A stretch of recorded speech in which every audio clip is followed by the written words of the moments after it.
Seguridad de la información corporativa. Ahora, la seguridad de la información corporativa es un tema bastante extenso.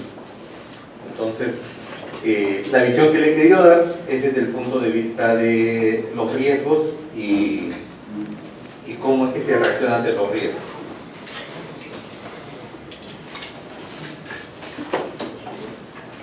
Y lo he estructurado así. ¿Qué temas vamos a ver? Para comenzar a entender todo este tema de seguridad, primero tenemos que ver qué es un riesgo, después vamos a ver el apetito de riesgo.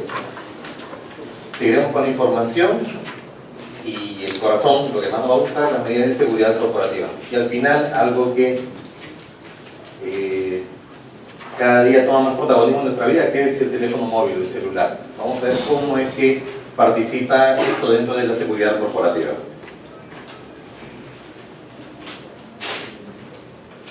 Para comenzar, vamos a ver qué es el riesgo. El riesgo está muy relacionado a el tema de incertidumbre, ¿no? Ahora, esta es una definición oficial, ¿no?, del Instituto de Auditores Internos del Perú. Es el riesgo de la incertidumbre que ocurre un acontecimiento que podría tener un impacto en el logro de los objetivos. Hay dos términos que tenemos que analizar bien. Uno, que es la incertidumbre, es decir, el riesgo está relacionado a algo que es probable, algo que no necesariamente va a suceder. Y lo otro es, en este contexto, el acontecimiento, veámoslo como algo negativo, algo que puede afectar a una operación, a una empresa, a las personas, pero de manera negativa.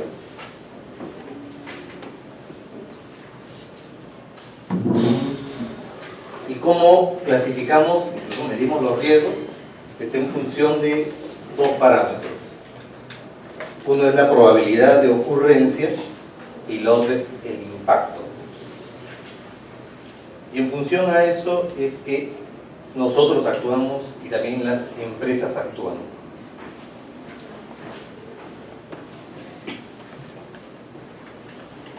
En un momento tengo un puntero por acá.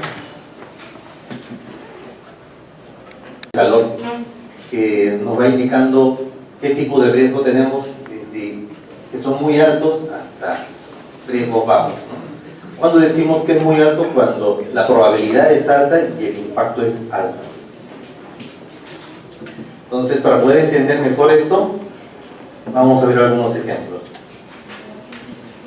Por ejemplo, el terremoto es un riesgo. ¿Por qué? Porque es probable que ocurra. No sabemos exactamente cuándo va a suceder, pero hay una probabilidad de que ocurra. ¿Y cuál es nuestra actitud hacia un terremoto?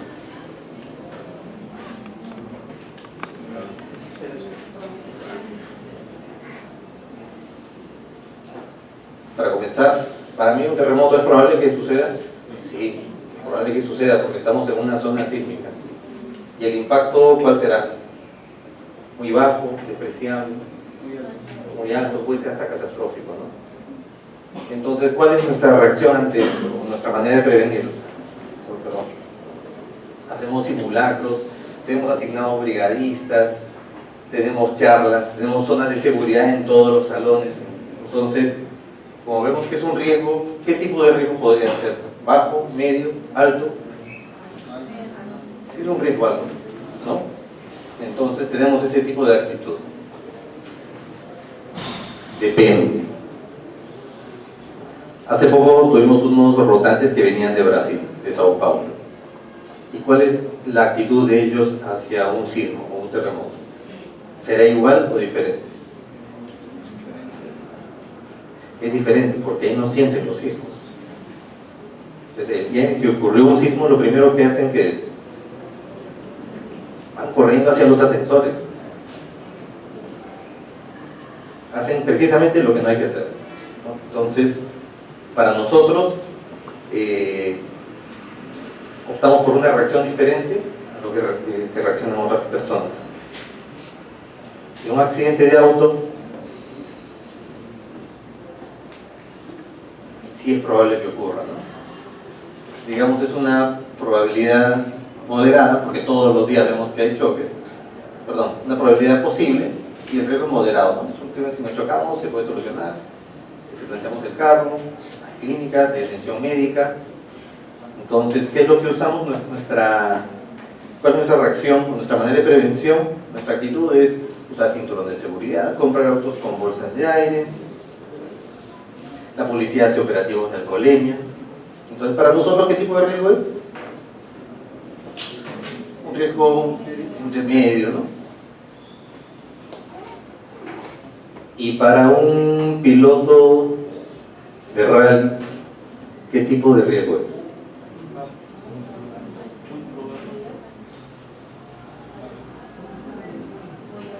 ¿El riesgo de que ellos tengan un accidente es más alto que el que tenemos nosotros? Sí, es un riesgo muy alto, ¿sí? ¿Y el impacto que tiene ese riesgo es más alto o más bajo que el impacto que tendríamos nosotros? Es mucho más alto. Entonces, ¿cuál es la actitud de un piloto de rally hacia el riesgo? Es diferente, ¿no? ¿Qué hace con su carro? Le arma una jaula. Maneja con casco. Maneja con un traje anti-ignición para que no se encienda. ¿Nosotros hacemos eso? No.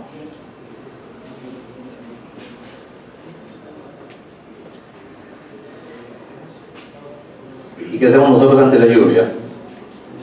Es probable que llueva acá. Casi nula la probabilidad. Si llueve son muestras médicas, ¿no?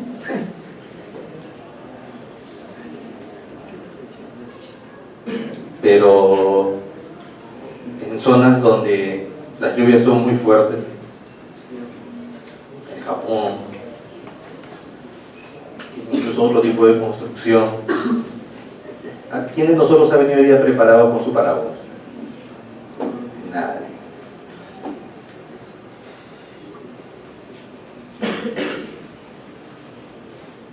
Y en el caso de un tsunami, es decir, o sea, si ha habido un terremoto y si viene un tsunami, ¿cuál es nuestra actitud?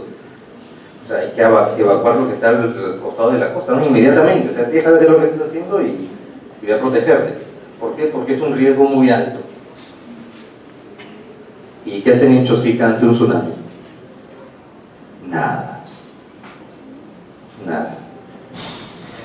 ¿A qué quiero llegar con esto?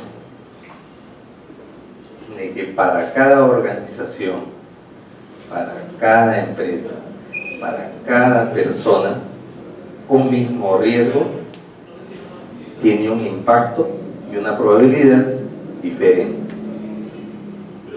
Por lo tanto, la clasificación que tiene cada riesgo para cada persona, para cada organización, es diferente. Así como para nosotros es diferente nuestra actitud respecto a un accidente de auto, lo mismo va a suceder entre diferentes empresas. Para un riesgo, cada empresa toma una actitud diferente. Por eso le pongo el ejemplo. Para cada uno es diferente.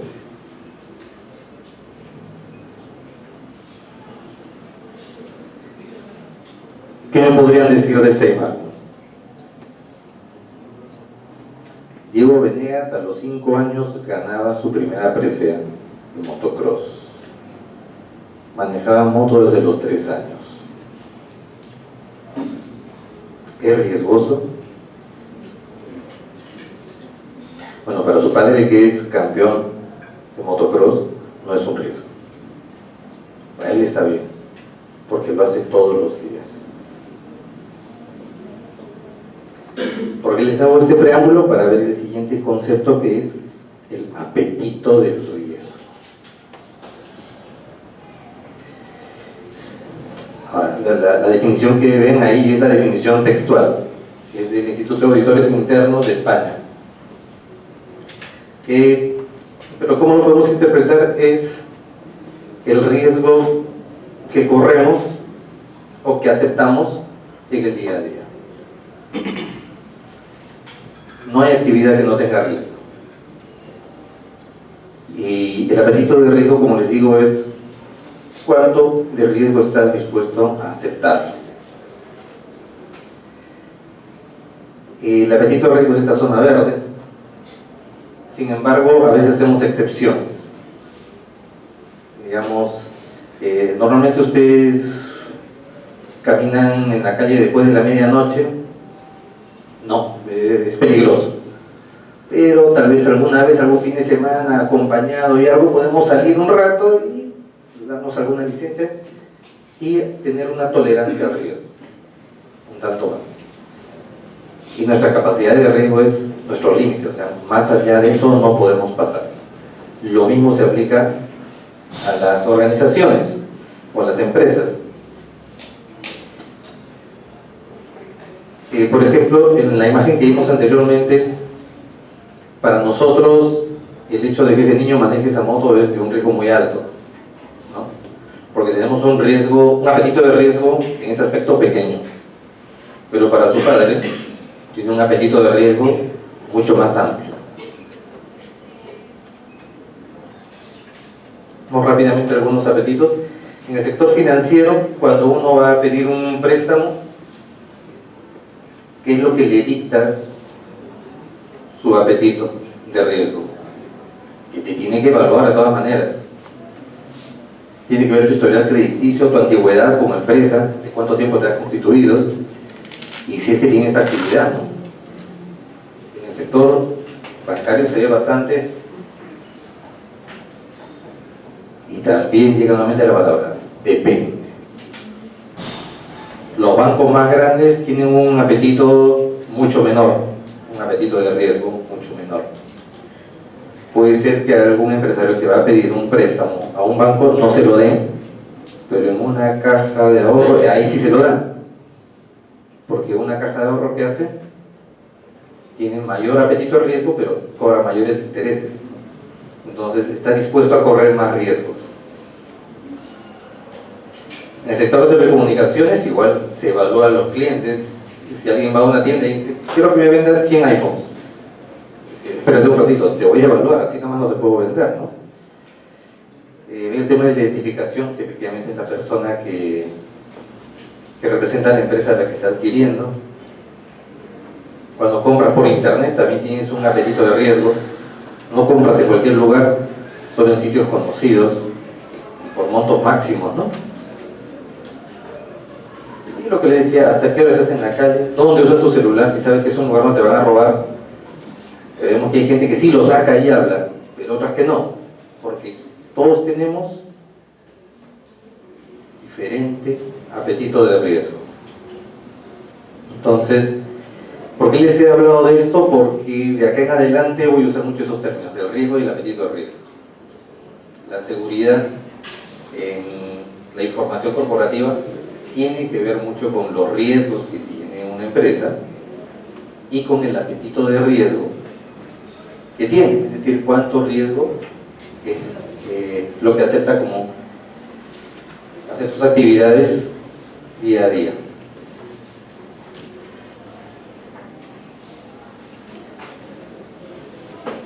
Ahora vamos a hablar de lo que es la información. Ahora es uno de los activos más importantes de una organización y yo no creo que pocos me puedan refutar eso. Lo otro es que en la medida en que vayamos insertándonos en el mundo laboral, tenemos que tomar conciencia de que somos responsables de la información que manejamos. Ahora como estudiantes manejamos cierta información que es más que todo personal. Y no digo que no sea relevante, es información personal nuestra, es muy relevante. Nosotros tenemos nuestra medida de seguridad, pero en el momento en que comencemos a laborar, vamos a tener mayor responsabilidad por el tipo de información que manejamos. Y eso tenemos que ser muy conscientes. Y ahora, no toda la información que manejamos es igual. Merece una clasificación y un tratamiento. Hay muchas maneras de clasificar la información.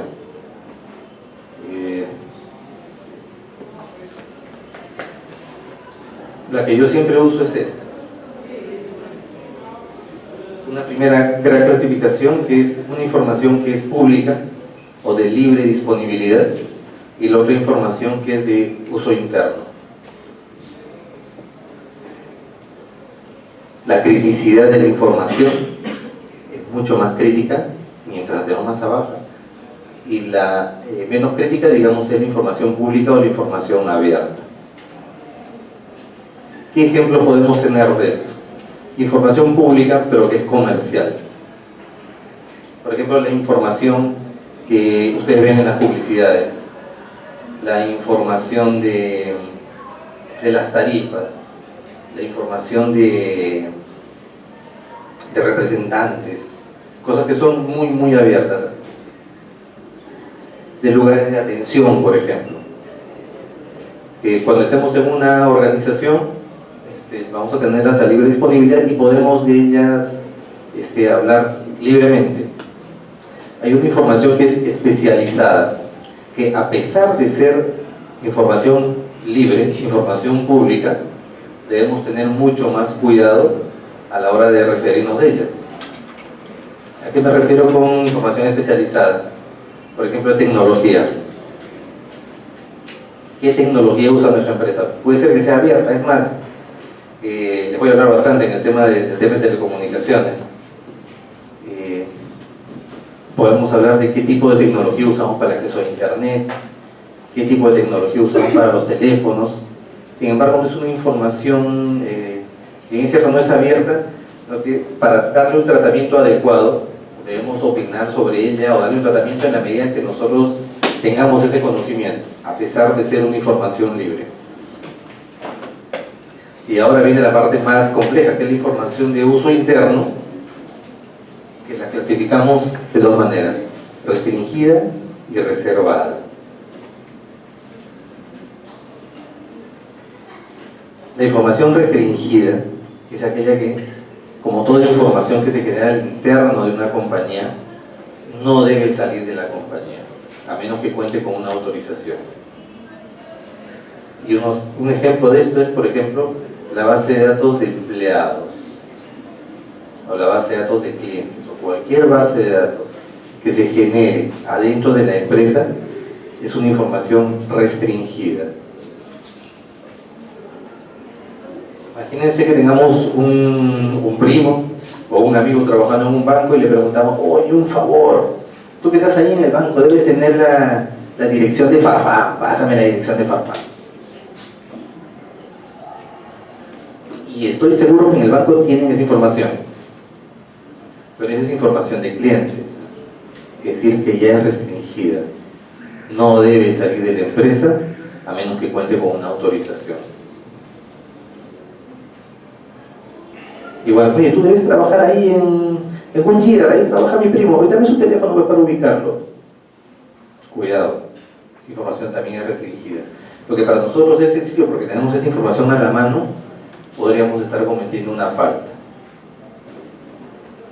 Y lo que podría ser una falta se puede configurar hasta un delito. Y más adelante vamos a ver cómo así. Y por último tenemos la información reservada, que es información que incluso pocas personas dentro de la organización tienen acceso. Por ejemplo, las políticas de precios, los planes comerciales. Es información que no todos tienen acceso, y si es que tienen acceso, deben custodiarla muy bien, porque ni siquiera fuera de ese entorno puede salir dentro de la misma empresa. Ahora, la información respecto a su clasificación puede ser dinámica también. ¿A qué me refiero? Que puede ir cambiando con el tiempo. Por ejemplo,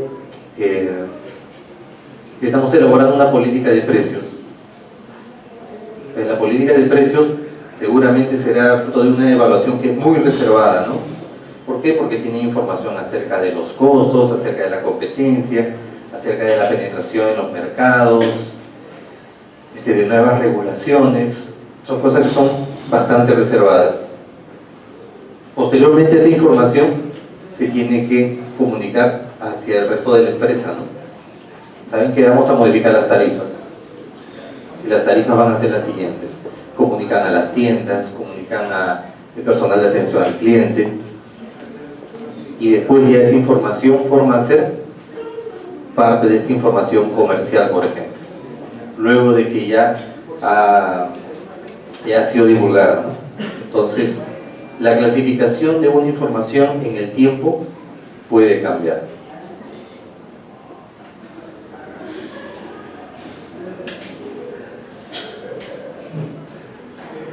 Y ahí viene la parte importante, es que la seguridad va a depender de la clasificación de la información con la que contamos. Entonces, ¿cuáles van a ser las medidas de seguridad de aplicar? Depende. Depende para qué información.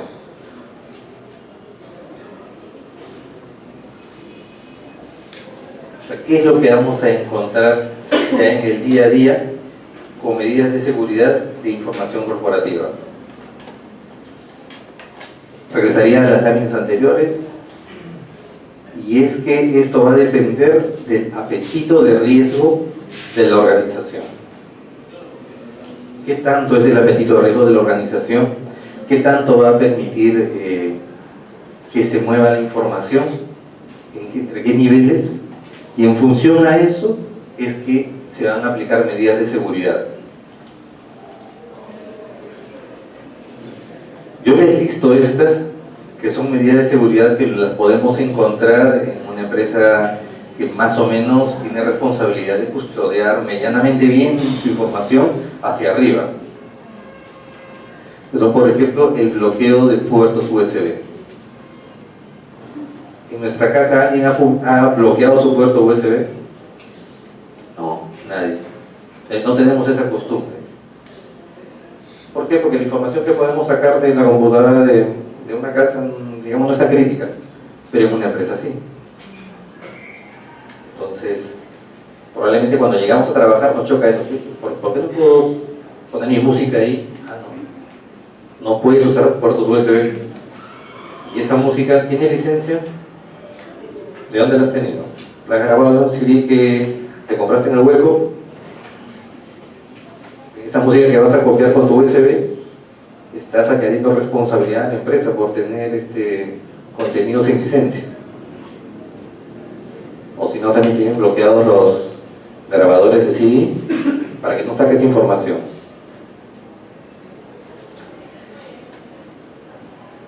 Incluso lectores de CD están bloqueados para que no instales programas. Todos esos mecanismos de seguridad son importantes, porque igual hay responsabilidad legal de una empresa que use un software no autorizado. La empresa no puede estar teniendo a una persona de seguridad al costado primero que trabajas para evitar que instales software pirata o software no autorizado. Por eso es que se toman este tipo de medidas. Y otra herramienta que, si bien es cierto, ha sido muy útil durante muchos años, que es compartir carpetas. La tendencia es que cada vez menos se puedan compartir carpetas. ¿Por qué? Porque no deja rastro del flujo de información. Al igual que una memoria USB, cuando ustedes están en su casa y quieren ver, a ver, ¿quiénes han sido las últimas 5 personas que han puesto su memoria USB a mi computadora? ¿Pueden saberlo? No. Igual, ¿cuáles han sido los últimos 5 CDs que han puesto? Tampoco se puede saber. Lo mismo sucede en las carpetas compartidas. Alguien comparte una carpeta, puede compartir información que no le corresponde compartir a otras personas que no deberían tener acceso a esa información, y ahí ya comenzamos mal, ¿no? Y eso no va a dejar rastro. Dejas de compartir esa carpeta y nunca nadie supo de compartirte esa carpeta. Entonces, esas cosas ya se están dejando de hacer, se están dejando de usar herramientas. Igual la tendencia es a compartir y transmitir información crítica en la nube. Así de herramientas como OneDrive, que conocemos nosotros, que es gratuito para nuestro home, también hay un OneDrive para empresas. ¿Quieres compartir tu información? Compártelo en tu OneDrive. Va a tener la misma funcionalidad, con una diferencia. En el momento que compartes una información en OneDrive, queda registrado quién, a qué hora, qué día y qué información ha compartido. Ya dejó un rastro. ¿Por qué también existe la tendencia de compartir información crítica en la nube? Por la continuidad del negocio. ¿Qué pasa si es que tienes tus políticas de precios que has calculado fruto de una... Es más, has contratado a una consultora para que te ayude con el tema de tu política de precios? y te roban la laptop. Entonces, son impactos que una empresa no debería correr ese riesgo, ¿no? Si que tienes un apetito de riesgo, digamos, moderado o seguro, ya debes de seguir con la tendencia de no usar estas herramientas, sino de transmitir todo hacia la nube. Te roban la laptop, dinamitan la empresa y la información sigue y te permite la continuidad del negocio.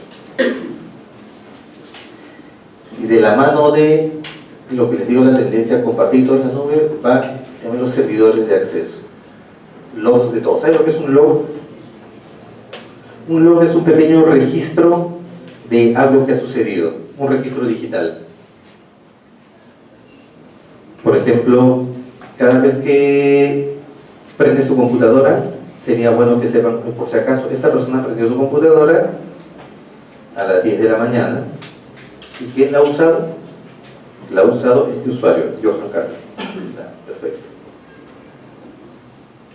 Es más, ha accedido a internet desde las 11 de la mañana hasta las 12:30. ¿A qué página?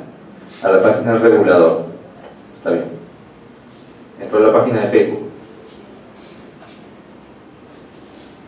Entonces, otra tendencia que tenemos es que toda información pasa por servidores de acceso y guardan los logs.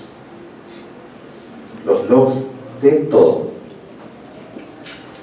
Y nadie va a saber que he compartido esta información que es vital porque lo voy a compartir por mi Gmail. Y como la empresa no tiene manera de saber, no puede acceder a mi Gmail, no hay ningún problema. Cuidado. Cada vez que entras tú a navegar por tu Gmail, dejas un log de acceso que entraste al Gmail. Y eso, una empresa lo puede implementar, o sea, no es tan costoso. Servidores de acceso para todo y guardas el historial de todo. Ahora, el extremo es lo que las intenciones de estos legisladores en Estados Unidos, ¿no? Que le piden a los proveedores de internet que tengan estos logs de acceso para todo. Imagínense que Google tenga los logs de todas las búsquedas que han hecho todas las personas en todo el mundo. Entonces los logs ocuparían más espacio que la información. Entonces ya, ese es el otro extremo en Estados Unidos, ¿no? Todavía no está aprobado, pero es bastante agresivo. Pedir a los operadores de internet que tengan todos los logs de todo lo que pase. Y aparte que se pierde algo muy importante en internet, que es el anonimato, ¿no? Eso es dentro de internet libre. Pero dentro de una empresa, ahí sí debo tener todos mis logs. Debo saber perfectamente qué ha pasado. No sé si han escuchado hablar de las listas blancas de acceso. Una lista blanca es una lista permitida, es lo opuesto a las listas negras, ¿no? A las listas prohibidas. Digamos, es una empresa que tiene 100 computadoras, entonces hago mi lista negra para que solo esas 100 computadoras entren a mi red. Si un empleado viene con su laptop personal y la conecta al punto de red, no va a entrar. Entonces no va a poder descargar información, no va a poder llevarse información, ni descargar información en la red de la empresa, información que no es legal o no es aceptada. Entonces es un mecanismo también muy importante, tener listas blancas. Hace poco en Argentina hubo un robo de información muy importante. Es una empresa de telecomunicaciones, no es telefónica, que es una empresa que hacía eventos en unos auditorios libres y no tenía listas blancas, y después ya detectaron que el robo se dio, robo de información en su auditorio. Fue un auditorio que era para una causa muy noble, pero alguien vino con una laptop, la conectó en el puerto de red y comenzó a copiar información. No saben quién es. Al final solo por los videos ven a una persona que está conectándose a la red, y en esa misma hora coincide que hay un montón de descarga de información. Si hubiese una lista blanca de accesos, nunca hubiera podido pasar eso.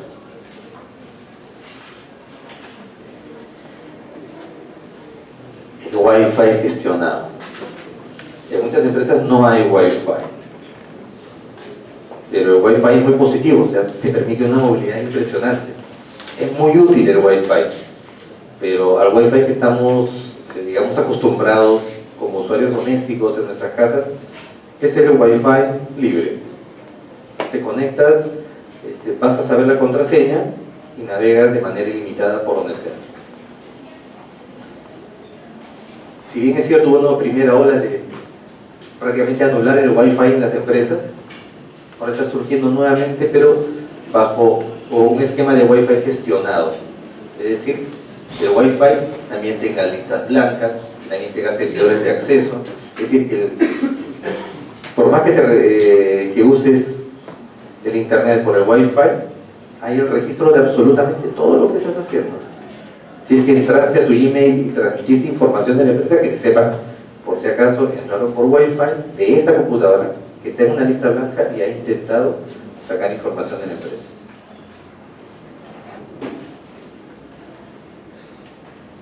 La seguridad basada en la biometría, que hace muchos años era complejo, lo veíamos en la tele, ¿no? Misión imposible, para que entre a una instalación que hace, le leía la retina, ¿no? Pero ahora cada día lo vemos con más frecuencia. Si han ido a registros públicos o a una notaría, cuando van a una notaría, ya no te identifican con tu DNI, con tu firma, es con tu huella digital. Cuando vas a hacer un retiro del banco mayor a cierto monto, igual, tu huella digital. Entonces ya estamos adoptando de manera muy rápida los modelos biométricos de identificación. Lo mismo sucede en las empresas. Y no es que cada uno de nosotros tenga un lector de huellas digital al costado de nuestra computadora. Hay otros algoritmos biométricos que se pueden usar. Por ejemplo, ¿sabían que cada uno de nosotros digita a una cadencia diferente la misma palabra? Entonces, un mecanismo de validación biométrica, que una empresa Centauro, por ejemplo, que está optando en muchas partes del mundo, que es, tú defines una frase de validación y tu validación de que eres tú, escribe esa frase. Y nadie te puede clonar la manera en que escribes tú esa frase. Es más segura incluso que tu firma. Entonces, mecanismos como eso, biométricos, ya se están optando. Igual, hay otro mecanismo biométrico que es el movimiento del mouse. Cada uno de nosotros mueve de manera distinta el mouse. Debe ser por la longitud de nuestro brazo, por la fuerza que tenemos en los dedos, por el radio que tiene la muñeca. Y también hay mecanismos de validación de identidad, tan solo con el movimiento del mouse. Un movimiento de esta forma del mouse, un círculo, y cada persona hace diferente un círculo con el mouse. Y es un tema sencillo, no necesita infraestructura para que te valides de manera biométrica. Respecto al control de accesos, hay que llevar un repositorio de los perfiles, de que cada persona tenga el acceso a lo justo y necesario, y nada más. Por ejemplo, una persona que tiene la función de vender, que no tenga acceso a registrar reclamos, ¿no? Y viceversa. Igual, una persona que pueda vender una gama de servicios estándares, no pueda vender servicios premium. Entonces, cada persona debe tener un perfil adecuado y debe ser constantemente actualizado, para que no tengamos a una persona que ya no trabaja en la empresa y tenga un usuario y una contraseña activa, que luego se lo puede pasar a alguien que sí está trabajando en la empresa y realizar movimientos. ¿Quién lo ha hecho? El que ya está despedido. Pero como ha hecho esos movimientos y está despedido, ya no es rastreable. Entonces, hay que tener una política de control de accesos, digamos, bastante estricta.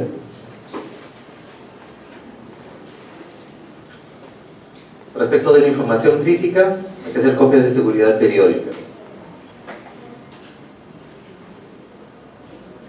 Pero eso también va a depender del apetito de riesgo que tiene la empresa. Y también acá hay un factor muy importante que es el costo por gigabyte, que se está yendo pero así, a una velocidad increíble. Nosotros antes, pero la primera computadora que tuve tenía un disco duro de 500 megabytes, o sea, medio giga, y para mí eso era caro. Ahora, ¿de qué niveles de capacidad estamos hablando en nuestras computadoras? De terabytes. Y estamos hablando de terabytes. Y antes, hablar de un terabyte era una locura. O sea, ¿cómo es posible? O sea, ¿para qué han inventado ese término si es que nunca se va a usar el término terabyte? No va a existir terabyte. ¿Han escuchado hablar del Big Data? ¿Sí? Ya no se habla de terabytes, se habla de petabytes. Y el tráfico que tiene en Google ya ni siquiera se mide en petabytes, en exabytes. Y todo eso gracias a ¿qué? A que el acceso a cantidades masivas de almacenamiento cada vez es más económico. Lo que antes las empresas hacían backup de sus archivos críticos una vez al mes, ¿no? Porque era costosísimo el costo por giga. Ahora lo pueden hacer diario, incluso por horas, de tal manera que si sucede algo catastrófico, lo que se pierde es casi nada, son los últimos minutos. Y también hay un tema importante que es la responsabilidad de terceros. Nosotros como empresa podemos ocuparnos mucho de cuidar nuestra información, implementar todas estas medidas de seguridad y muchas más. Pero ¿qué pasa si tenemos a nuestros proveedores que están conectados con nuestra red y no tienen las medidas de seguridad que nosotros tenemos?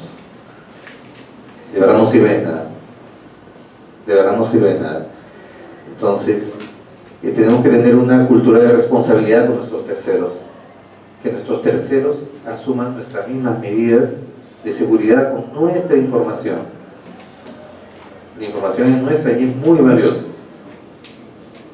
Y no solo responsabilidad de decirle en reuniones, no, sino responsabilidades legales, responsabilidades en contratos, penalidades, cosas como esa.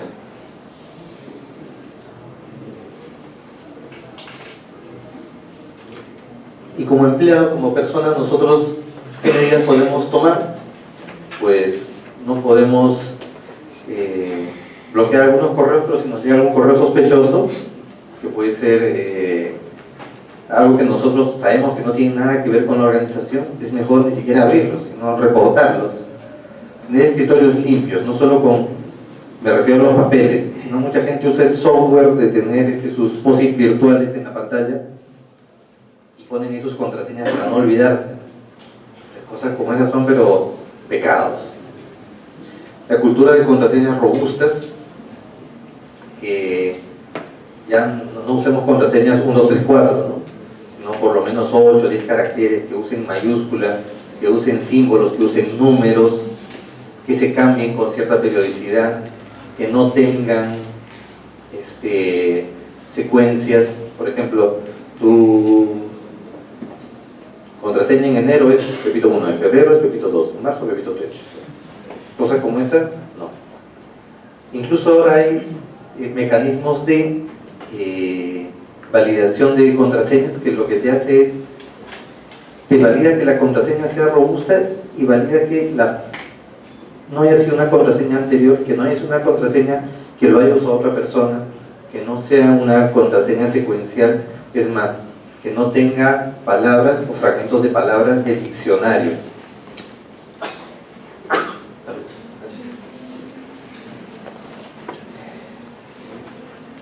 No compartir contraseñas. Tu contraseña de Facebook la compartes O que levante la mano, ¿quién ha compartido su contraseña de Facebook?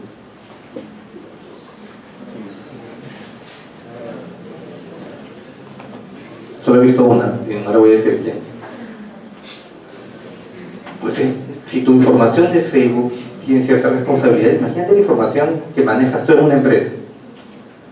Compartir contraseñas es pero delicadísimo, sobre todo porque el hecho de que compartas tu contraseña, estás compartiendo tu identidad. ¿Qué pasa tú cuando compartes tu contraseña de Facebook? Pueden hacer lo que sea. Pueden eliminarte amigos, pueden poner un post, pito. O no. Eso tiene un nivel de criticidad, pero en una empresa es peor porque ya tiene una repercusión legal. Si prestas tu contraseña y tu usuario tiene la capacidad de anular deuda, imagínate lo que pueden hacer. Y lo que queda como registro en los servidores, cuando quedan los logs, es: tú perdonaste toda esta deuda, por lo tanto tú eres responsable. Y es responsable legal. Van a ver que es muy frecuente, cuando entra a una empresa, firmar un reglamento interno de trabajo. Y en el reglamento interno de trabajo normalmente está en la responsabilidad de todo aquello que se haga con tus credenciales. Cuando compartes tu contraseña, estás compartiendo tu identidad. Es como una carta de poder.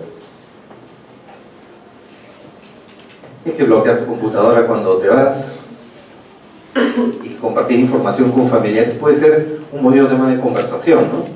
Adivinen cómo vamos a cambiar los precios. Pues los vamos a bajar. Cosas como esas no se pueden compartir, por más confianza que tengas. Con quien sea. La información crítica de la empresa no debe salir, ni siquiera de manera formal ni informal. Una vez entra al centro comercial, está lavándose las manos en el baño y escucha: ya, perfecto, no, ¿sabes qué? A Lima Caucho le tenemos que hacer un descuento, pero que no se entere nadie. Sí, aplícale el 15%. Ya, perfecto, pero eso lo anunciamos el siguiente sábado. Entonces, temas de trabajo no lo podemos conversar en la calle. Y si lo conversamos, pues conversémoslo en un lugar muy seguro, y eso sí es que es muy necesario. Pero, ¿de qué sirve que se invierta mucho en que la empresa haga mecanismos de ponerles vallas de seguridad a la información si es que tú vas al baño al centro comercial y la publicas? No tiene mucho sentido. Entonces, tiene esos dos flancos: la seguridad de la información, de lo que puede invertir una empresa en poner sus propios mecanismos, pero también es la cultura de las personas. Es la cultura de las personas, muy, muy importante.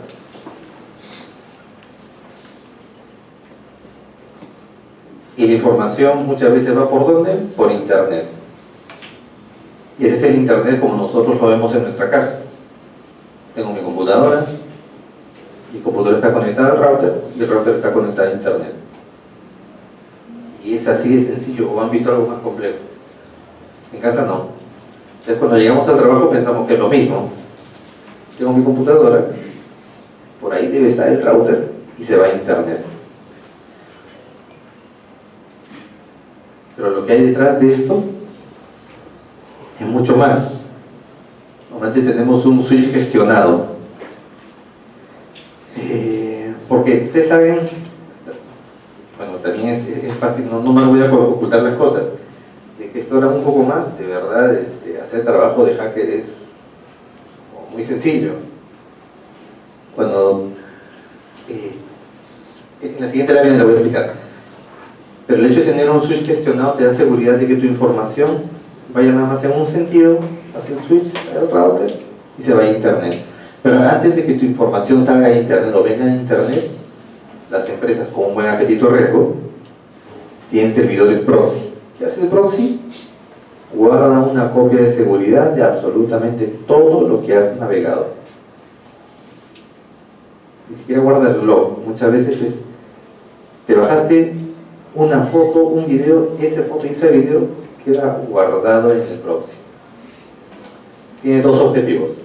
Uno es para que la siguiente vez que alguien quiera ver ese video, no te use el ancho de banda de salida de internet, sino nada más lo saque del proxy y lo vea rapidísimo, ¿no? Es muy eficiente. Y lo otro es para tener un registro de qué hacen las personas con internet. Tenemos firewalls, que es un mecanismo de seguridad hacia afuera, es decir, que nadie trate de entrar desde la calle hacia tus redes. En servidores de dominio, es decir, les conté la lista blanca, ¿no? Que es la lista de los únicos dispositivos que se pueden conectar a mi red. Esa lista de dispositivos los maneja el servidor de dominio. Todo lo que está en mi dominio, solo ellos pueden entrar a mi dominio, y nadie más. Y siempre bajo la misma filosofía, la tendencia que es toda actividad deja huella o debe dejar huella. Toda actividad.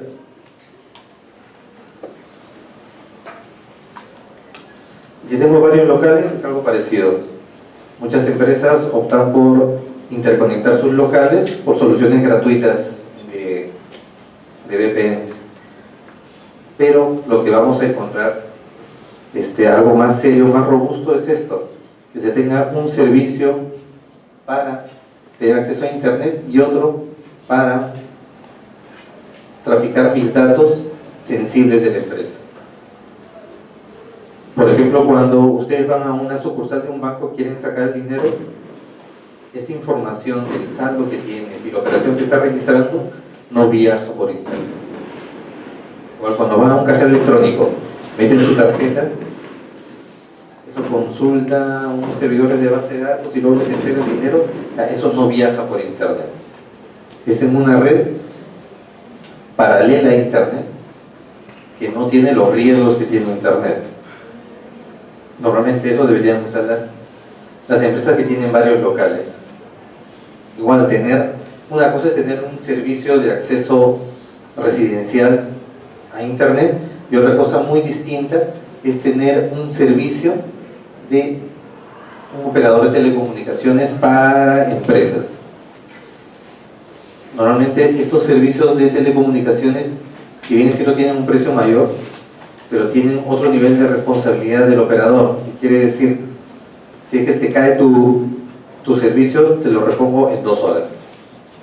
Incluso hay servicios que te garantizan que nunca se va a caer. Hay 2 servicios en vez de 1. ¿Qué pasa si es que te quedas sin internet? No hay problema, tu actividad continúa porque tu VPN va a seguir funcionando, ¿no? Tu información crítica va a seguir por acá. ¿Tus empleados no van a entrar a Facebook? Sí, pues la tarde de hoy no van a entrar a Facebook. Pero toda la operación corporativa va a seguir funcionando. Y vamos a pasar a la parte de los celulares, la parte de los móviles. Y yo le llamo así: el celular es un mini yo. El celular es una representación de mí. Y es cierto, nosotros les apuesto que gastamos mucho más en celular que en lentes, por ejemplo. Entonces, mi celular tiene mucha información. Y en la medida en que ese celular tenga acceso a información corporativa, es mucho más crítico. Entonces, ¿qué hago para darle seguridad a mi celular? Normalmente uso un patrón, ¿no? Y lo tapo muy bien para que nadie vea ese patrón. Con eso estoy seguro. ¿Sí? ¿Qué más puedo hacer? Le pongo mi código secreto de 4 dígitos. Y lo cambié, que es de fábrica, un 2, 3, 4, ¿no? Y no se lo digo a nadie tampoco. ¿Alguno de ustedes ha hecho eso? ¿O hace eso? ¿O quién hace otra cosa que no sea ese mecanismo de seguridad? Ahí está. Vamos bien. Vamos bien. ¿Por qué?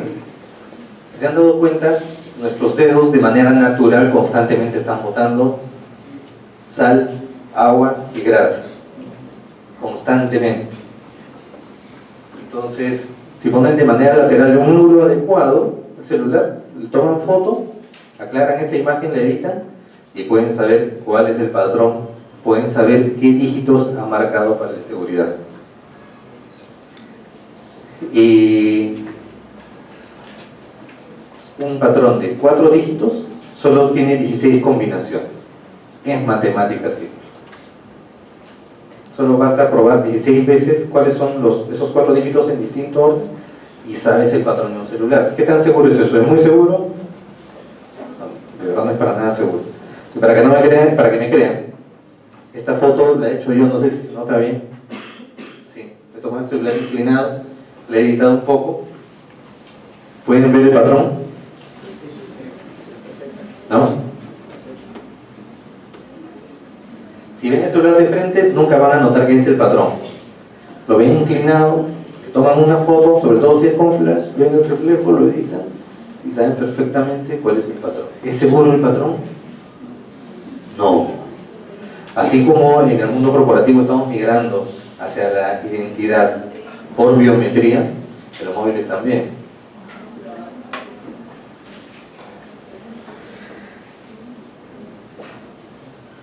Y otro tema también crítico con el tema de los móviles es el tema de las apps.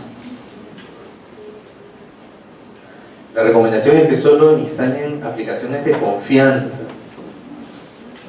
Un buen punto ya es si es que están en las tiendas oficiales, ¿no?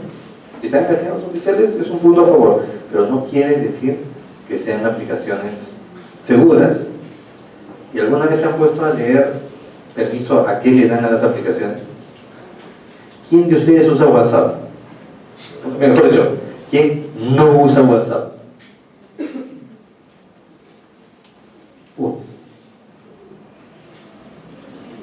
¿Y se han dado cuenta a qué le dan acceso al WhatsApp cuando lo instalan? ¿Quién usa el Messenger? Todos. El Facebook Messenger, me refiero. ¿Ya han visto a qué les pide permiso a acceder? Te pide permiso a todo. ¿Y quién usa banca electrónica?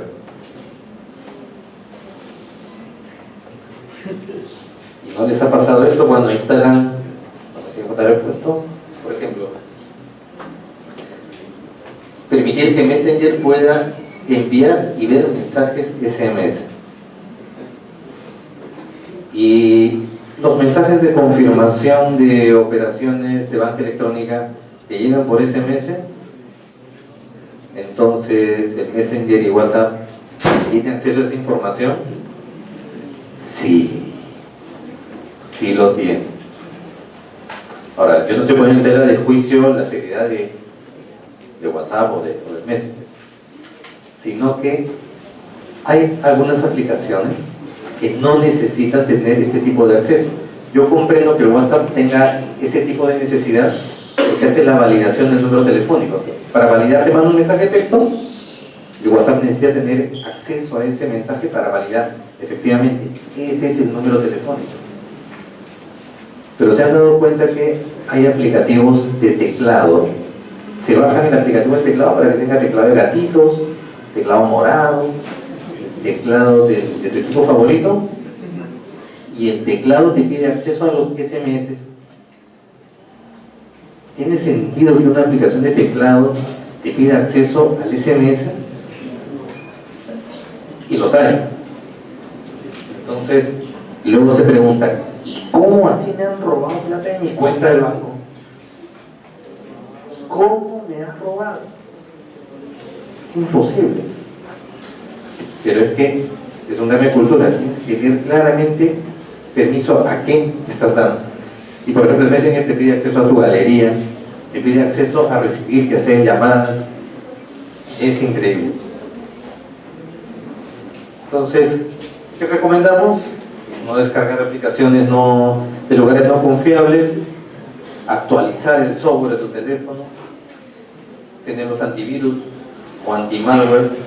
Después desactivar el Wi-Fi y el Bluetooth cuando no lo estás utilizando, porque si te conectas a una red abierta de Wi-Fi y lo dejas permanentemente abierto, le das espacio a que hay un software, que son los software sniffer, que pueden detectar cuántos dispositivos tiene el Wi-Fi abierto y comienzan a bombardearlo, a ver hasta qué punto puedo romper la seguridad.